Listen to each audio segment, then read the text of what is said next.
Hello, അങ്ങനെ കാത്തിരിപ്പിനൊടുവിൽ പ്രാവിൻകൂട്ട് shop എന്ന ചിത്രത്തിൻ്റെ 4-ാം ദിവസത്തെ കേരള ബോക്സ് ഓഫീസ് കളക്ഷൻ റിപ്പോർട്ടൊക്കെ ലഭിച്ചിട്ടുണ്ട്. ആ ഒരു അപ്ഡേഷനാണ് ഇന്നൊരു വീഡിയോ ഭാഗത്ത്. വീഡിയോയ്ക്ക് മുൻപ് വീഡിയോ ലൈക്ക് ചെയ്യുക, ചാനൽ സബ്സ്ക്രൈബ് ചെയ്യുക. ജനുവരി മാസം ഇനി ധാരാളം ചിത്രങ്ങൾ അങ്ങോട്ട് OTT റിലീസ് ചെയ്യും. നമ്മുടെ ചാനൽ ഭാഗം പരിശോധിച്ചാൽ നിങ്ങൾക്ക് കാണാൻ വേണ്ടി സാധിക്കുന്നതായിരിക്കും.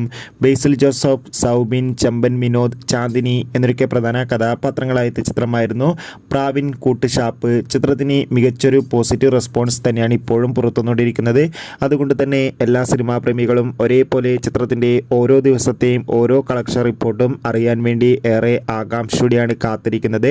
ഫൈനലി ചിത്രത്തിൻ്റെ 4-ാം ദിവസത്തെ കേരള ബോക്സ് ഓഫീസ് കളക്ഷൻ റിപ്പോർട്ടൊക്കെ ലഭിച്ചിട്ടുണ്ട്. അങ്ങനെ കാത്തിരിപ്പിനൊടുവിൽ ചിത്രത്തിൻ്റെ 4-ാം ദിവസമായ ഇന്ന് കേരളത്തിൽ നിന്ന് മാത്രം 1.5 കോടി 2 കോടിക്കടുത്ത് കളക്ഷൻ നേടിയെടുക്കാൻ വേണ്ടി സാധിക്കുമെന്നാണ് ട്രാക്കിംഗ് റിപ്പോർട്ടുകൾ സൂചിപ്പിക്കുന്നത്.